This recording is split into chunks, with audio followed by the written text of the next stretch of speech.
The did is that after you have called a Kohen Levi Yisrael, then it depends upon what you are. On Shabbos, when you have 7 aliyahs, if you're normal, then you keep calling Yisraelim by certain sects of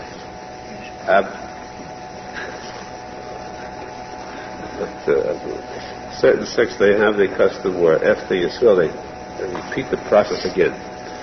Because these sects usually go around in circles anyhow, so they go from Kohen Levi Yisrael, again the same thing. But they didn't say that the person should not call, once you've called a Kohen and Levi, the rest must be all Yisraelim until you get past the required 7. After you finish the 7, you want to make Haisafais, you may then call Aharon. Aharon does not mean the 7th. Aharon means a Haisafa, an added one, or you added another one or more. Then the last one being called may be a Kohen. And the Chiddush is that we said before that a Kohen could not be called after a Kohen, because then it shows the first Kohen is posek. Chiddush is in this case, if a Kohen was called Aharon, you're permitted to call another Kohen directly after him as Maftir. Because these are not considered related, Aharon and Maftir. Now, the same token, you cannot call 2 Kohanim in a row, 2 Levim in a row. You're not allowed to call a father and son, one after the other, either way, because of Ayin Avah. Of course, it would, Ayin Avah, how people would look bad. They would be envious, like their family is taking too much. Also, you cannot call 2 brothers, one after the other. You don't have father and son or 2 brothers taking an aliyah, one after the other, even if the father and son, let's say the 2 brothers are 2 very strong, courageous brothers, and they say, we're not worried, give it to us. We're willing to take the risk. So it's the same as the Gemara says.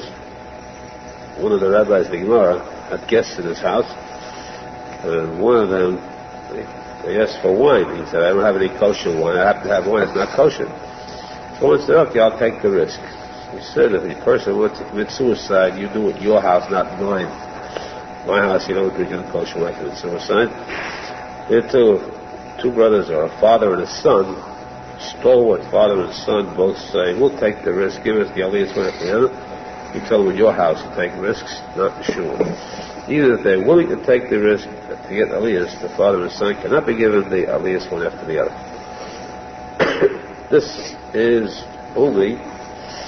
even. In this case, it's even when the 2 brothers, the father and son, are Aharon and Maftir. You still cannot call one after the other. In other words, this is even stricter than the case of 2 Kohanim. Except if you have Yom Tov, where you have 2 separate Sforim, you take out 2 Sforim, the Aharon and Maftir are read in 2 different places, then you're allowed to call 2 brothers, because then there's no relation between these 2 different Sforim. Whether it's the same Sefer, then you cannot. In all these cases, what if the B'diavad was done? You know what B'diavad is, we had so much B'diavad already. It was done, they call up the father, they call the son afterwards, he was standing on the beam already, ready to make the bracha. Once he's called, the B'diavad, then we don't send him down. And it's done already, so we say you can't help it, then it's worse sin to walk away from that than the problem, the fear of what it could cause. In a case like that, we say we're not worried about it. Then the mitzvah of not embarrassing the Torah to protect them against the problem involved. You cannot do it. You cannot cause this problem to arise. So, if it is necessary, however, sometimes it comes to a point where, let's say, something happened, and they called the father Aharon by mistake, it's finished. They realized then the son is a chassid, a mitzvah. Only one aliyah left, it's maftir. Just at chak also, you cannot help it. There too, you're allowed to do it l'chatchila, even l'chatchila, call the one after the other. Again, this case is different. In this respect, it's lighter than the din of two kahanim. Notice the difference in halachas here. In this case, if you had the Yemen, let's say that this was two relatives coming to a simcha. This is a simcha of kahanim, and it's embarrassing. You're not going to call one kahanim, you call the other one. You cannot help it. There's no way you can call two kahanim one after the other. It's impossible to ever call two kahanim after the other, one after the other, except what case? Except what case? What? Right. Good. Boy. No. You should become a chassid fast, Mr. Schneerson. City where they walk kahanim, then you're allowed to call two kahanim one after the other. Otherwise, no way, not even on Sinfas Teda, or put him with a drunk. You're ever allowed to call two kahanim one after the other. And in this case, as we said, you're allowed to call two brothers. Now, this it is not written here, but somewhere it is written. It's brought somewhere that this is a big finish because this is a controversial item. There's many problems where this is written and so on. There's amazing problem so far. The Yaakov and Menachem Mendel Schneerson. And anyhow, I saw this, that two brothers, a father and son, are allowed to be called the Hagba Glila. One can take Hagba, and it can take Glila. The Chadchila may be called. It's not considered like two aliyahs. In other words, it's not considered something which could arouse an Ein Hara, jealousy, and envy in others that Shir an Ein Hara. So two brothers, father and son, are allowed to be given Hagba Glila together. Now, one final point, because after all, you were such good boys today, it happened to go out early recess. But just one final point, interesting point, and a point for thought. What if there are two brothers where there are three children in the family? You have an older sister, and then two brothers. The whole problem here is an Ein Hara. We're afraid they can have an Ein Hara. Even if they're brave, they want to risk the Ein Hara. We say you should take that risk. But what if there is no such thing as an Ein Hara? If there is an older sister, brothers are immune to Ein Hara. There's no matter of courage, it's a matter of fact. Like saying you'll put on a very heavy asbestos gloves or suit, protect you against the fire of a cold water shower. Cold water, you need asbestos to protect against that fire. It's cold water. It can't burn you. Here, if you have the case of two brothers who are immune to Ein Hara, could they get an aliyah? Of course, announce on my side, we are now giving two brothers, Chaim Yaakov and so forth, whose sister, Get the Pesha, is older than them. Hence, of course, this cannot be done. Why? Because of Loy Klum. If we do this, every person will find ways and means to disrupt laws. They'll look for exceptions and they'll disrupt them. You'll have chaos. When the Aharon made a decree, they said we do not differentiate between one or the other. This law applies to everybody. No case can two brothers go up, father and son. This is the reason. If there are exceptions to this reason, they are not excluded from this law. The law is made universally. And that's why, even in a case like that, the din is that they are not to be accepted, they are to be guided, protected, together with all others. We should be, Hashem, guide us, protect us from all that. We should be zeichet to learn Torah Lishma, Vid, and receive the benefits of the Torah, long life, which means Chaim Tevin, true long life, means really living. These are called Shegelet, living really nicely, which we never have our children. So here's to see the aspect of it. One, we see an aliyah in a shul. He davened there, he got the aliyah. Then he happened to go to a different shul for some reason. He had to meet somebody and he wanted to learn there. And this person was an important person. He walked in there, he was a guest. So they offered him an aliyah. Exactly the same parsha that he got before. Well, let's say a case on Shabbos, where he davened with a good minyan early. He went to those minyan that come late to shul. He wouldn't go to the daven. They came because there was a simcha. A chas was being called up to a friend of his. He had to attend that big kriyas atayah. As one of the guests of the chassid, of course they gave him an aliyah. It just so happened they gave him the same aliyah that he just had before, the same parsha. Question of whether a person is allowed to have two aliyahs the same day, more so to be able to have twice the same aliyah. If this is Baal Teshuva, you're allowed to repeat the mitzvah twice. In this case, he is allowed to go up twice. He's allowed to say the brachas. This is not fall in the category of Baal Teshuva. Baal Teshuva means to add something to a din, to add a fifth additional tzitzah to the tzitzahs, so on. Adding something, that's Baal Teshuva. Here, to repeat a mitzvah twice, like for example, the mitzvah giving tzedakah, to repeat it twice, it's nishkefela. You can do that. If you have a mitzvah, custom, and that is a habit, and a gilus, kriyas, of learning a black Gemara every day, and one day you decide to learn two of them, that's not Baal Teshuva. That's Teshuva Yonah. Will add days and years to your life. In this case, the halacha is that a person may receive a second aliyah second time. Well, I got speaking about a guest. There is a meaning too about whom to call. The Gemara explains the priorities in this case. Who receives first chiyuv and so on. You have a number of people in shul who are so-called chiyuv.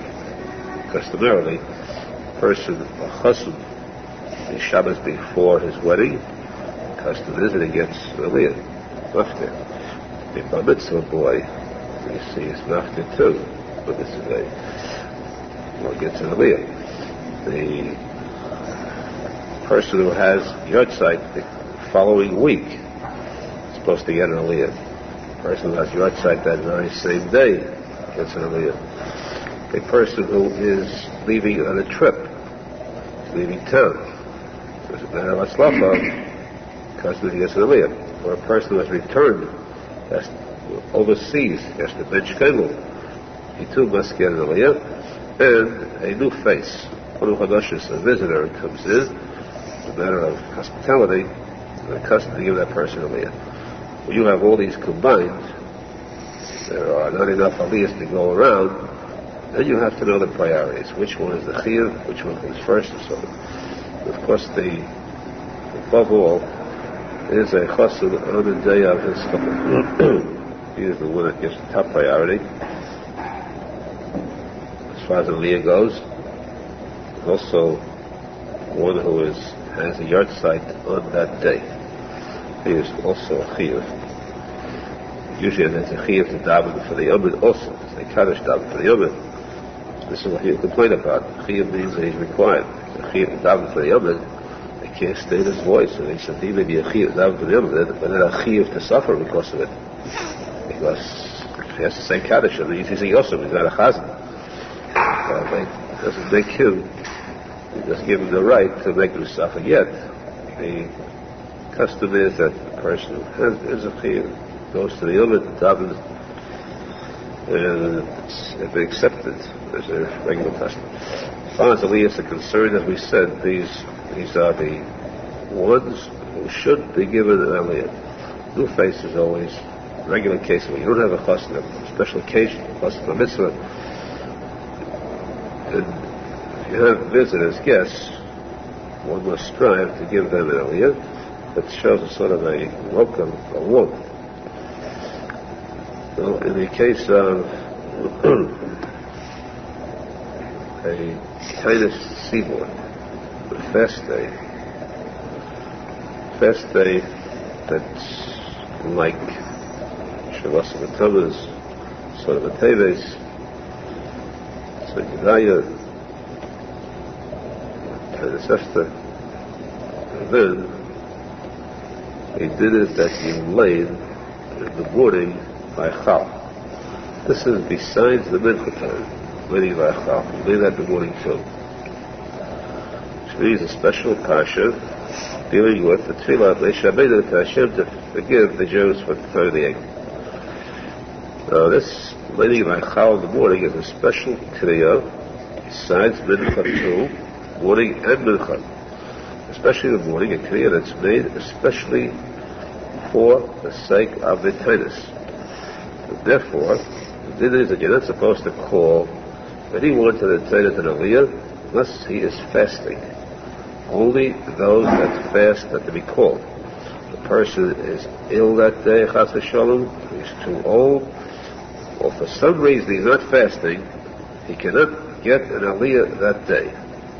Which means that if, for some reason, the kohen is not fasting, kohen could not fast that day, the din is that you can bypass the kohen, you have to call a Yisrael. Levi or Yisrael, you have to call a Yisrael, you're not supposed to call a kohen. If you did call the kohen, and under the supposition that he was fasting, he says he's not fasting, and you have to, even b'diavad, you call them, he's supposed to stay down, not to come up, and to call the Yisrael in his place. So you may call the name, because you see the kohen is there, and you know the reason why he's not getting an aliyah. There is a difference between a fast day on Sunday, Tuesday, Wednesday, and Friday, when we do not lay the Teda regularly, or a fast day on Monday and Thursday.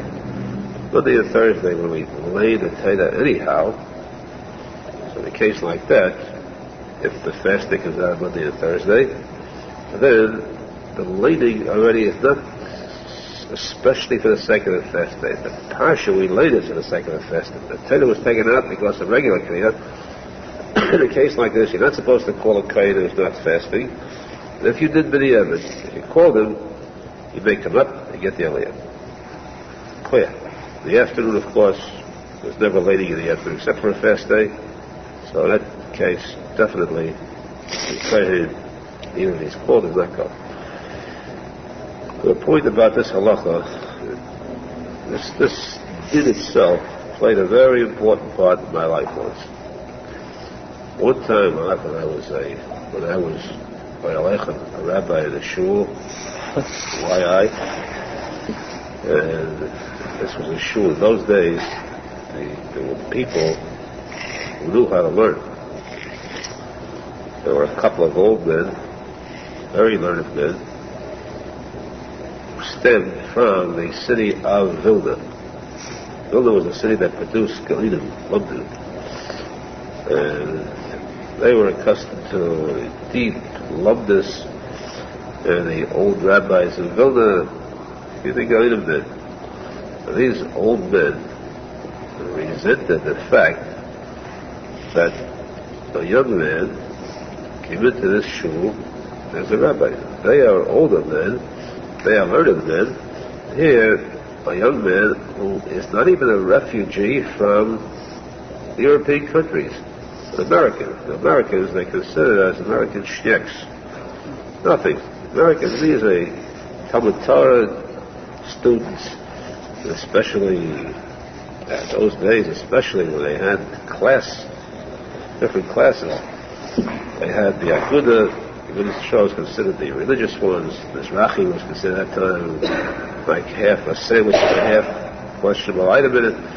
And the bottom line was the YI. That was like way down. So here, in the YI, why they adopted there the YI is because they couldn't walk further than that. They were closer to their home. Plus, even then, there were people who knew how to learn, so these two men taught Chavruta Shas, Chavruta Schneerson. So the YI, a YI rabbi, an American, and nothing. They looked down as though this was a disgrace. And so I went for a short while. And I didn't try to argue with them because you can't sway them. It's impossible to sway them. They said that the American rabbis know nothing. They have assembly line factories. They put the kids inside. They roll the wheel, and out come rabbis. Out come rabbis' finished products. They get these degrees, ordinations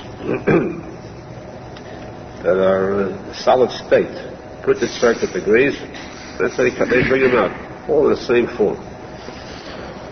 So for a while, I didn't argue. I just saw their looks as though, here's the it.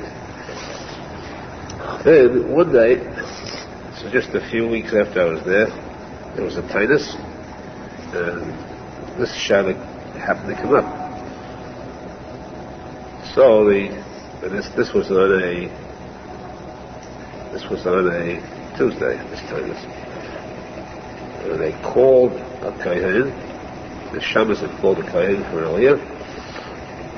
So I knew this kohen was not fasting, so I said, you can't go up. Call somebody else. These two older men, and apparently we called this half of the din. Yeah, but if you call them, you're not supposed to embarrass them. Plus, the sick part of the din is, where I've seen other shuls, ones who are not learning like them, other people who you'll hear this constantly. This is a very wrong attitude to take about this halacha. Very wrong, and tell a person by this attitude. When this shaila comes up in the shul, time seaboard, in the morning aliyah, they'll call a kohen. They'll call anybody to aliyah. Anybody at all. A guest, a visitor, a guy who's saying Kaddish, comes in for Kaddish alone. You know he's not going to fast. You can see the egg on his face. Before he went to shul, he already had his breakfast and lunch. So he was up for 4 hours drinking. This person, to give an aliyah on a fast day, how can you do that? So, of course, where there's already food, obvious, breakfast, there's no answer. But regularly they'll say, this person, is he fasting now? He is. Why do you have to go to delve into his mind and into his future, whether he'll complete the fast today? Right now, he's a tzadik, he's fasting. You can give him an aliyah. That's the point, of just whether he's fasting. Even if he eats it an hour later after coming home from shul, the fact is that at present he's fasting, you give him a aliyah because we don't know. We're not supposed to, we're not even required to ask. And that is 100% false and malicious. That's against the din 100%. You're not supposed to ask. What are you supposed to do in the Shulchan? Hide it, pretend you don't see it. The din is you're supposed to give an aliyah only to that person who intends to fast the whole day. And of course, again, their cynical answer is, how do you know he won't fast? How do you know the second person will fast? Maybe he'll get sick in the middle of the afternoon. Maybe he'll change his mind and so forth. These, of course, are cynical answers. They make a mockery of the din. And it's very simple. A person intends to fast or does not intend to fast. If he's in doubt, then let him stay aside. So, therefore, the aliyah should be given only to those who are and intend to complete the fasting. Now, in this case, what happened there was that they felt that this was on a Tuesday, but they felt that already Kay was called up. He was called up, then you're not supposed to embarrass him. Let him go. It's b'diavad. And I said no. Stay down. And a rumpus was caused in the shul. It's a big rumpus. There was a lot of grumbling and murmuring, and these two incited the people. And it's very easy. One of the easiest things to incite is like kaidach v'adosai, to incite against the rabbi in the shul. The easiest thing in the world. A There's a natural tendency on the part of people to string up the rabbis. That's automatic. Especially it's a horror created just for that alone. I recall in those days I had my own car. That's pre-Eretz Yisrael. I had a car parked outside the shul. Just as we finished the later, while they were taking off the tefillin, I just slipped off the tefillin in a second. I slipped out, flew out, jumped into the car, and I lived just a few blocks away, but I sped to my house. A couple of lights didn't matter. Took out a shulchan, but you had a special one that just did. I didn't have that special shulchan there in the shul. This one at home, and I pulled it out, got back in the car, and flew back. It's a matter of half seconds, but they were just about on the way out of the shul, and I stopped them. I said, right, stop, stand where you are. They all gathered, and I said to them, I don't know what they did is, because I don't know as much as you. So I will just state as the Gemara says, I can't read the small fine print in the Shulchan Aruch. I'll ask the elders, the two elders, to read this fine print and let the others in the shul know what it says. And there they read what it says that the Agdu is Aleph, Gimel, Dalet, Vav, Sunday, Tuesday, Wednesday, Friday, when you don't read Torah regularly, and the din is you cannot give an aliyah to a kohen, even if you called him, he cannot go. I just stood by quietly and let them read. I would just watch their face closely. It's a case of what I didn't insult anybody, but just the face changed colors.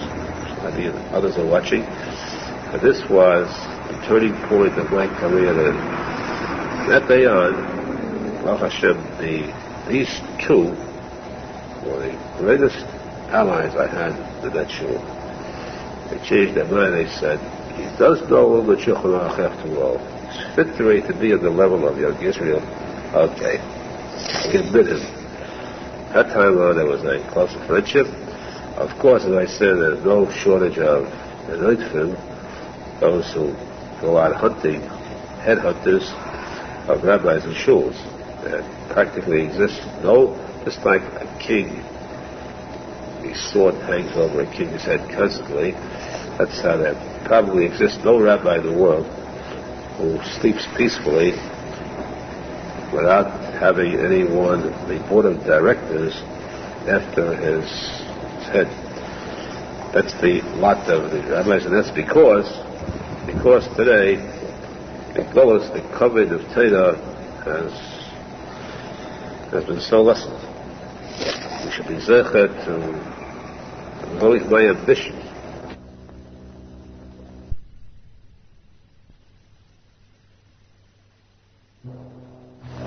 The enemies there, people who are dedicated to hurting rabbis. The one said this word, if we have 2 minutes more time, it's a good, real good word, true word. The Gemara says that, as I said, was my ambition to become a member of the shul, an ordinary member, and go into the membership, to meetings, just for the sake of going to war.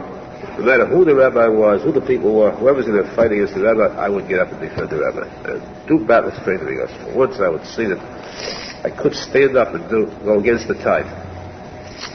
It is brought as a serious joke that in the olden days,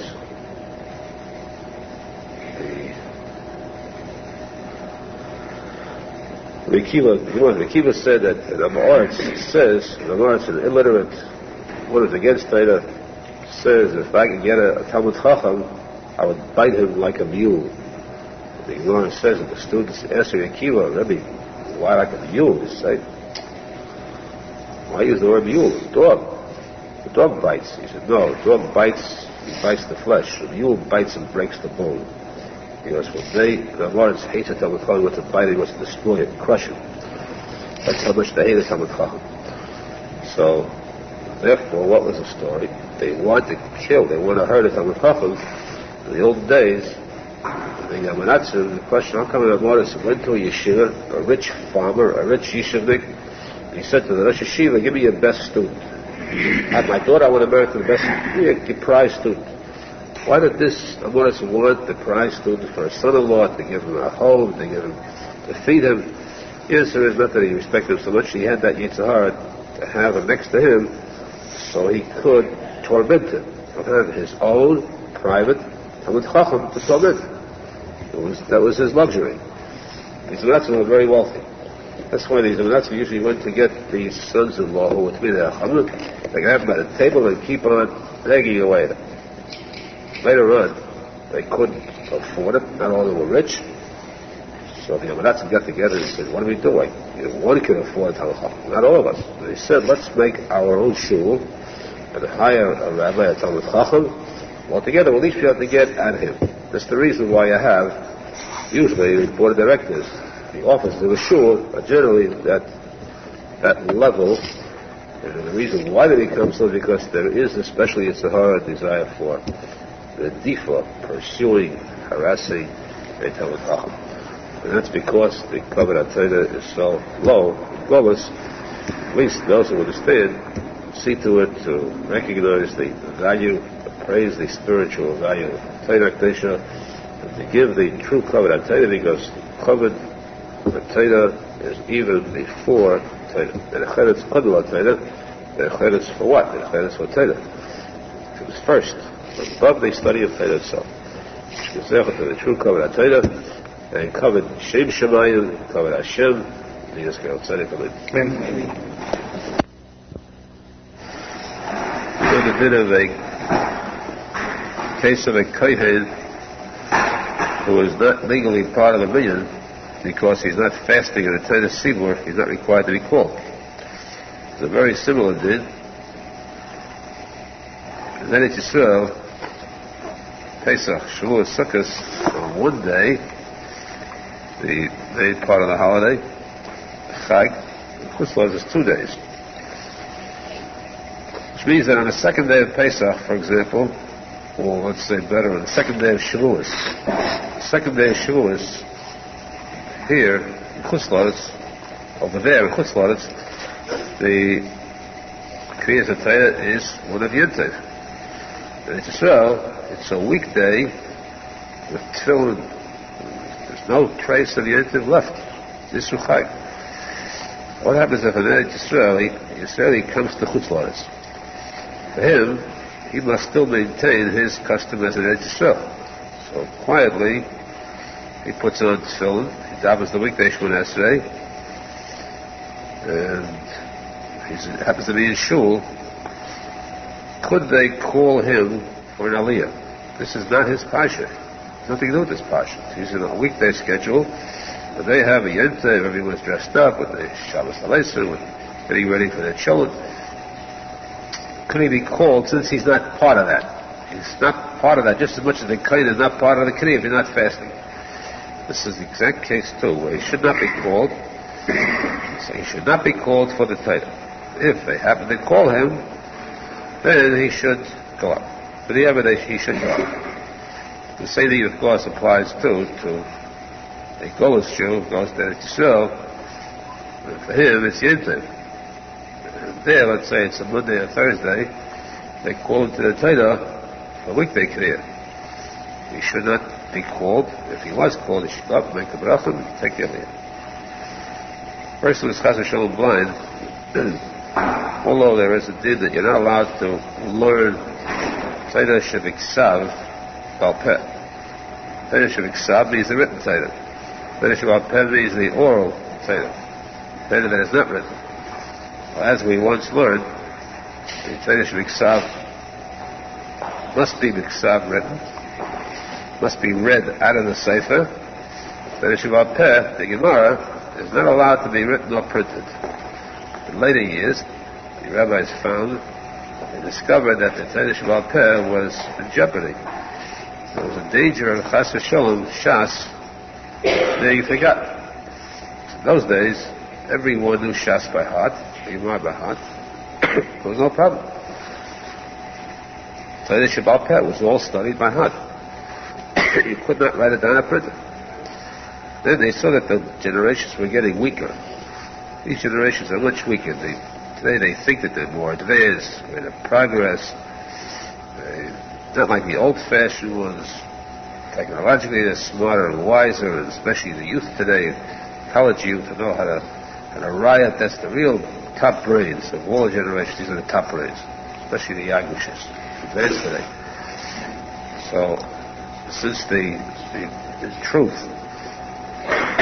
the mentality has gotten very low, we would say probably that animals also declined at this rapid pace. We would say that today's people are lower than the mules, the donkeys of the past. That's not an exaggeration. The Gemara says that. It's the wording of the Gemara. We today are not like even the mules of the past. That's tzadikim. So, since that is the case, the Gemara says that they were forced. Chachamim were forced to decree, to issue a new law. This the Chachamim the power to do that. They issue a law that you're allowed to write Gemara. So you're allowed to write and print Gemara, because if you don't, it might be forgotten, Chas v'shalom. We see today how beneficial it was that they did it. Had not written it down, one of us we'd have no trace left. But on the other hand, the other case, Finish Miksad, the written Torah, the Chumash, for example, which is only in writing, that is not allowed to be said by heart. And that has not been changed. To this day, we still have that rule. You have a Halacha in the Chayim. This is the test, I believe, which says you cannot read Chumash by heart. Finish Miksad by heart. In case a person, Chas v'shalom, is blind, he's given an aliyah, the person who gets the aliyah is supposed to repeat with the Baal Kodesh, the words. Is he allowed to get an aliyah? The answer is that since there is a Baal Kodesh who is the one that is reading the Torah, the blind person is permitted to get an aliyah too. Even though he'll repeat the words after him Baal Peh without reading it inside, still, as long as the Ikkad, the Baal Kodesh, is reading the words from inside, then it is permissible. But originally, though, there must be, the one getting the aliyah must repeat the words to say it together with the Baal Kodesh silently. If a person gets an aliyah, you see a stranger come in, he must repeat the words with the Baal Kodesh. You don't know if this person knows how to read. He might look into the Sefer Torah, and he wouldn't know what he's looking at. How will he be able to repeat the words after? Then it is that we are not our responsibility to examine, test the person to see if he is a Talmud Chacham or an Amoritz. You take it for granted that even the lowest Amoritz doesn't know how to learn, at least be able to read the Sefer Torah. The smallest person in the world knows that too. That was in those days. Today, it's a question whether the biggest person in the world was. So, I think it is that we should be zecher to learn, umad, or lamed, bishmul ha'as, and kayim to it.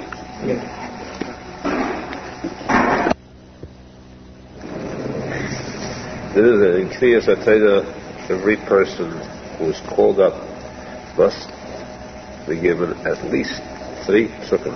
That's the minimum. Plus the 3 psukim is not considered an aliyah to the Torah. On Mondays and Thursdays and Shabbos Mincha, when 3 people are called up, this would mean a total of 9 psukim at least. The Gemara says, though, that you have to have 10 psukim. You must have 10, so that 3 and 3 and 4. Once you have 4 psukim, to make a total of 10. Nowadays we have that problem because we wait until Sheni, so we have anyhow most parshas in the Torah until Sheni are more than 10 psukim, except for those very small centers. Each one gets a whole parsha for Aliyah, Mondays, Thursdays, and Shabbos afternoon. But where you have the possibility of having just 3 psukim each, you're supposed to add more than that. You should have a total of 10 psukim among all. Rightfully, we haven't seen it done, rightfully, if you're going to divide it that way, then the one that you get the 4 should be the middle one. Maybe you should get the middle one is the emtza. You have 3 people walking. You have the emtza. The court was always in the middle, so therefore in this case should be the Levi should get the 4 psukim. They have exactly 10. If to the Evet they laid just 9 psukim, 3 for each, to the Evet they yetzi. Though you're supposed to have a total of 10, since every one of the 3 got 3 psukim each, to the Evet they yetzi. There's one time of the year, only once a year, when the Kriyas HaTorah consists of a parasha that's exactly 9 psukim. There's no bread, there's no choice. You have no other alternative but to give each one 3 psukim in a total of 9. But that is on Purim. Purim is a Kriya reading that contains exactly 9 psukim. Only one, Arizal brings that he was mechaber to the Taz, much like that, because he is katua, someone is cut off, Amalek is cut off, and therefore his parasha too, his reading is also cut off. Less than all the kriyas of the entire Torah. So therefore then, 9 psukim is acceptable. But always it must be at least 3 psukim for each. Now, when reading regularly, sometimes you have a suffix. Notice that in the Torah you have parashas psuchos or stumes, which means you have a pei or a samach and a chumash. You notice that means the end of a chapter, the end of an actual chapter. Nothing to do with the sedris, shady, shlishi, yavid. This is just a chapter in itself. This is just the thing we just read. Practically every sentence was the end of a chapter. This was done when Hashem gave the Torah to Moshe Rabbeinu. These were difficult parts. And in order not to confuse one of learning it, you give them a moment's time to reflect on what you learned. That's the end of the chapter. The Pei of the Samach refers to where it's written in the Torah. Sucha means that the line has open to the end of the word is open to the end of the line. The Stuma means that in the middle of the line you have words on both sides. This parasha is locked in. It doesn't make any difference though. It's the same thing. They're exactly the same as far as the end of a parasha topic is concerned. This is called the end, and therefore it is that you're not allowed to ever end an aliyah with less than 3 psukim before this parasha. At the parasha, of course, is fine, the end of this parasha. But 3 psukim before this parasha, or less than 3 psukim, or less than 3 psukim after this parasha is forbidden. Because if you would stop, let's say, 2 psukim before the end of the parasha,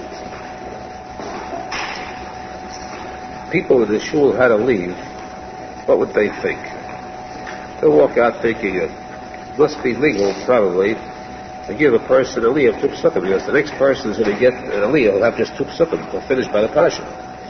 And those that are leaving will get the impression that 2 psukim is legal. Now if you start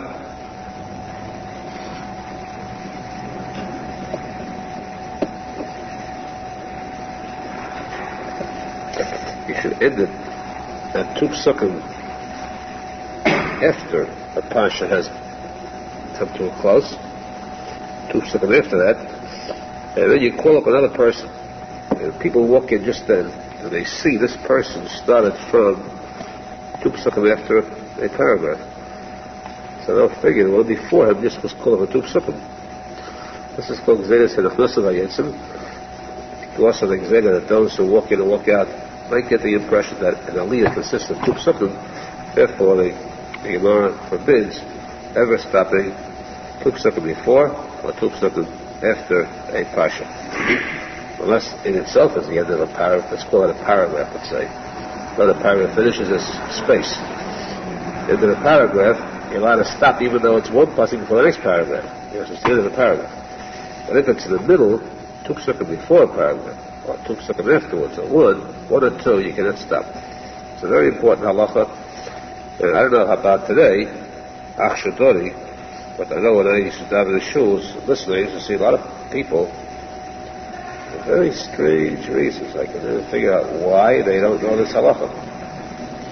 Balkaidas, Shamusim, Gaboyim, standing up on the top, many times came to a stop, took something before and after. He had a lot of people to call up, and made a stop there.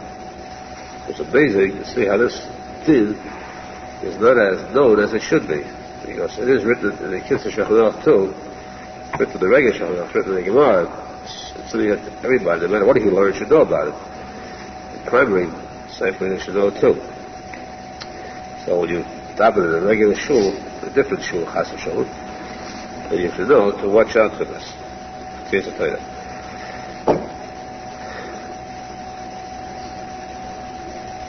If he by accident happened to miscalculate, of course, many times you get by accident, you don't count, you thought you counted right, long many lines, you think you have to reach up to 22. He finished there, he said the final bracha, so the next person going up is not required to go back to the Pasha. He can start right where he was, despite him saying it. Doesn't have to repeat those two psukim that he went past the Pasha, still up Sukkah. And then he go up from there.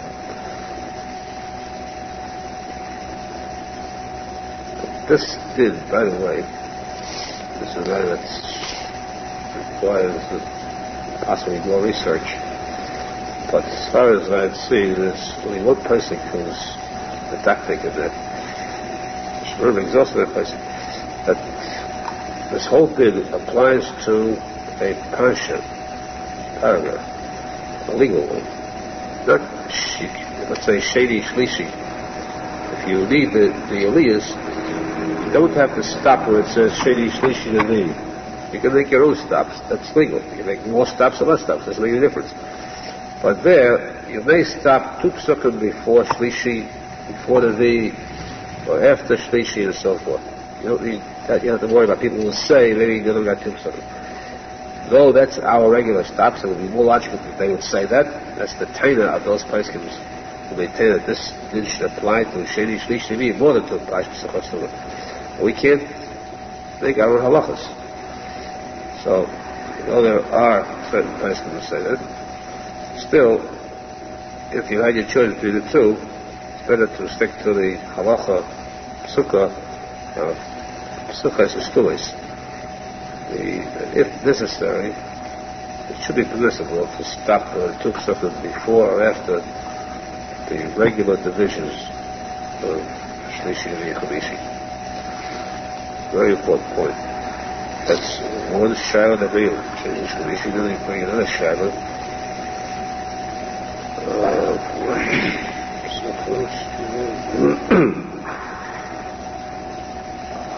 Yeah, anyway, this is the only thing, the only place where you're really bound by it. Now, a person should never end. If you're going to make a suffix, you want to call a person up, always try to end with a word that's good. Not with a word that ends with a curse or something bad for the Jews. Something which is bad, but bad for the Goyim, that's a fine thing to end. Wapala, the Sunnah, the death of Rasha, good. That's a good place where the ending goes. We like to see the end of Rasha. There are places in the Torah where there are bad words, harsh words, sad things about Jews. It's better to always end with David Tayyib. End with a good thing. So this is the reason why there's a halacha in Shulchan too, that when one delivers his talk, he speaks about tragic items or otherwise, he should always end up with the words of Volatzia and Goel. That the end shows me a good one. We should to see the coming of Mashiach. So we should to daven right, learn right, see the coming of Mashiach and Heil Amen. Last thing we had was that when you lay in the Torah, there are special stops made for the Kriyas HaTorah on Shabbos. 7 people get an aliyah. And each place where we stop must be a place that is good, that ends with a good statement for the Jews. Something happy.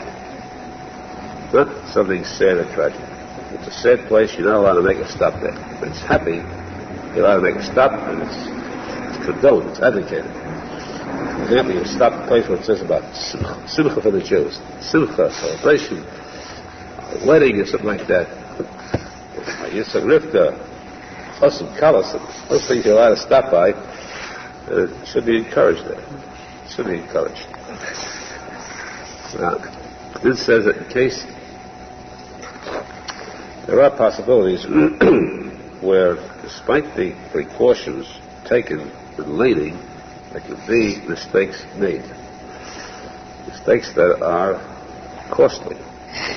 For example, what if the person is called up to the Torah and looking from far at the same Torah, all lines look alike or similar. Especially the beginning of a part where you read, beginning of a paragraph, many of them begin with Vaydaber Hashem L'Moshe. So if you don't look carefully enough, you figure this is this place where you're supposed to read, you're supposed to start learning. But by mistake, the Baal Teda points at a spot, the person with the Eila, when he has to read it, looks at it, touches it, kisses and sits there, and he says, Baruch Hashem V'Leidach, he says the bracha, and then you realize that this is a mistake, it's the wrong spot. This is not the place it's supposed to land. So, in a case like that, it depends upon, you have to stop right there, of course, and go to the proper place. The question is, does the Eila have to repeat the bracha again? This is totally. Depends upon where the aliyah is. If here's a Sefer Torah, this is as much as is open in front of him. We made the bracha. So if the place where the reading is supposed to be, let's say it's over here, he made the bracha over here, the same daf, then he does not repeat the bracha over again, because the bracha covers everything that's in front of him.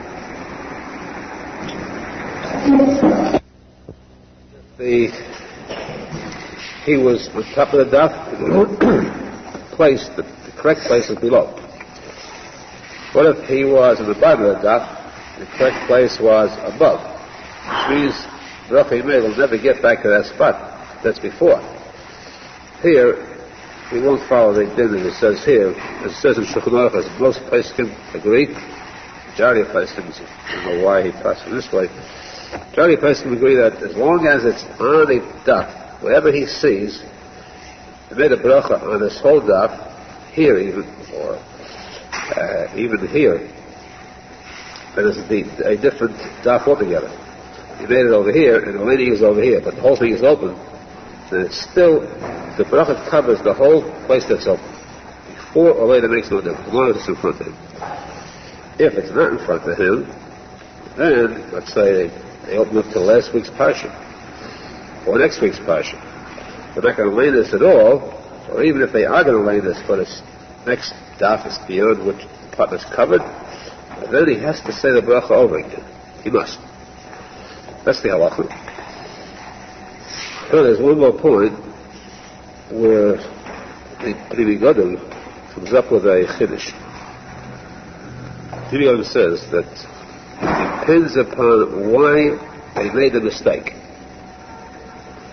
If they made the mistake because they thought that this was the word, they knew what it said. They knew today said that will be V'Elam Mishpatim. Well, they had a different place, and they thought this was the V'Elam Mishpatim. Turned out that it wasn't. If you look closely, you see it was different words. That's a mistake. We have to say the bracha over again. If it was on a different part of the daf, I was hit. But if the person reading forgot that this was Mishpatim, he thought today was Truma. He thought after yesterday comes Truma. Because he couldn't wait for the Truma equally. So he said, make the bracha here. They made the bracha because they thought this is the spot. Then they reminded themselves this is not the spot. And then he says, as long as the kavanah was for the sake of reading this spot, the bracha was made in good faith, without a mistake, as far as the spot is concerned, there is yetzer with the bracha. Even if you turn Miguel will say the Torah first. This the Tikuney Zohar says. This the derech hachayim argues against, disputes.